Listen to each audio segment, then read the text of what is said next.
শাহরিয়ার রাজ, মোহনা সংবাদ। বাজেটে 770টি পণ্যের সম্পূরক শুল্ক পরিবর্তনের প্রস্তাব করেছেন অর্থমন্ত্রী। এর ফলে এসব পণ্যে দামের হেরফের ঘটবে। বাজেটে যেসব পণ্যের দাম বাড়বে বা কমবে সে সম্পর্কে জানাচ্ছেন নাজনীন লাকি। অর্থমন্ত্রী নতুন অর্থ বছরের বাজেট প্রস্তাবনায় শুল্ক হারের কারণে বাড়তে পারে সিগারেট, বিড়ি, গুল সহ তামাকজাত পণ্যের দাম।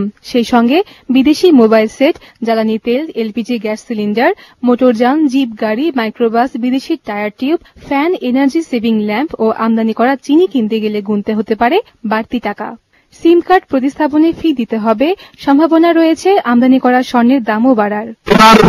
আমাদের ভরি প্রতি ট্যাক্স হল মাত্র 150 টাকা। এটার উপরে আমাদের প্রতিবেশী দেশে ট্যাক্স হল 5000 টাকা।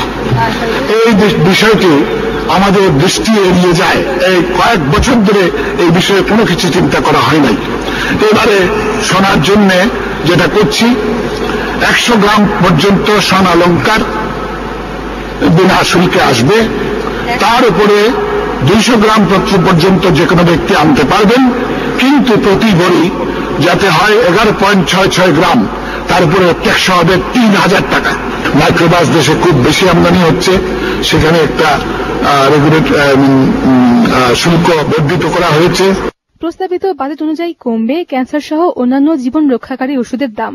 এছাড়া দেশি কাগজ, সিরামিক, আসবাবপত্র, প্লাস্টিক সামগ্রী, রং, হিমায়িত মাছ, শুটকি, ফল ও সবজির জুস, ভবনতরীর যন্ত্রপাতি, বিদেশি চকলেট, অগ্নি নিরাপক যন্ত্রের মূল্যও কমতে পারে। কমবে শিশুদের ডায়পারের দাম। ডায়পারে খুব বেশি তৈরি হচ্ছে, এই জন্য এর উপর আমদানি শুল্ক, কাঁচামালের উপর আমদানি শুল্ক কমিয়ে দেওয়া হলো।